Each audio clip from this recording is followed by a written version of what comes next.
Good morning. My name is Edgel Prahinab from BSIT 1C. Today, tatalakayin natin sa Advanced C++, ang constructor at destructor. So ito, sinulat ko na yung code. Bali, iisa-isahin ko na lang siya. So class, basketball. Di sa public, nasulat ko dito yung basketball string P. Constructor, initialize the player's name and set point to 0. Ito, susulat nito yung void update score. Dito rin sa void display score. Another class to demonstrate constructor and destructor. Ito, class, my class. Dito sa public, sa my class niya, nakalagay yung constructor dito. Yan. So dito, cout constructor called.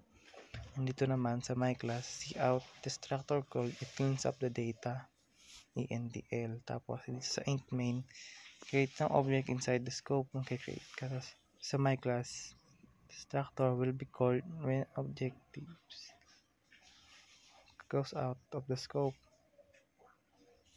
Creating basketball player subject. Dito sa basketball player 1, Jordan. Basketball player 2, Lebron. Susulat nito sa player 1 update score, player 2 update score.